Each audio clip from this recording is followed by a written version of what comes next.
Voici une leçon importante dans laquelle nous abordons beaucoup de notions.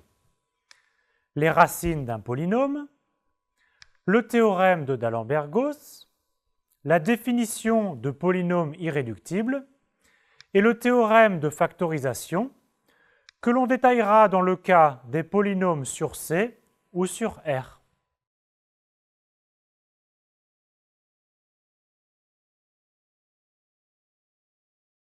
Soit P un polynôme à coefficient dans K, où K est l'un des corps Q, R ou C.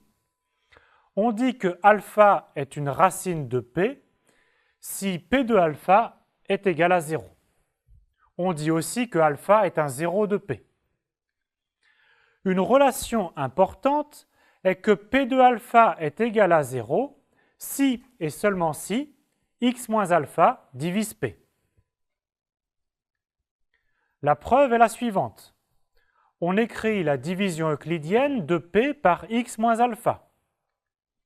On obtient P qui est égal à Q facteur de x moins alpha plus un reste R, où R est un polynôme de degré strictement inférieur au diviseur, donc degré de R est plus petit strictement que 1. Mais un polynôme de degré strictement plus petit que 1 est un polynôme constant. Maintenant, par l'écriture de la division euclidienne évaluée en alpha, P de alpha est égal à 0 si et seulement si R de alpha est égal à 0. Comme R est un polynôme constant, R de alpha égale à 0 équivaut à ce que R soit le polynôme constant égal à 0.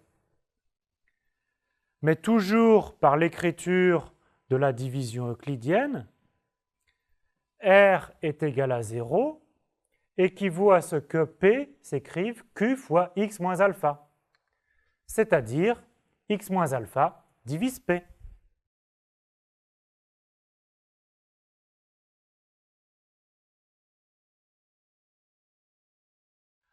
On dit que alpha est une racine de multiplicité k du polynôme P si x moins alpha à la puissance k divise P, alors que x moins alpha à la puissance k plus 1 ne divise pas P. On dit aussi que alpha est une racine d'ordre k. Si k égale 1, alpha est une racine simple. Si k égale 2, alpha est une racine double, etc. Voici une autre façon de calculer la multiplicité d'une racine. Les trois propositions suivantes sont équivalentes.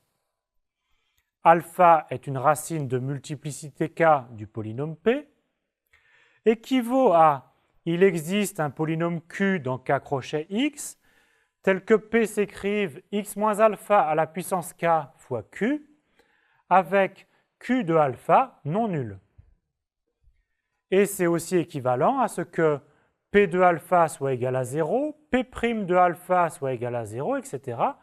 jusqu'à P dérivé k moins une fois évalué en alpha soit 0, alors que P dérivé k fois évalué en alpha doit être non nul. Cette dernière assertion est très utile dans la pratique. On calcule P de alpha, P' de alpha, P seconde de alpha, etc. jusqu'à ce que l'on obtienne une dérivée km non nulle.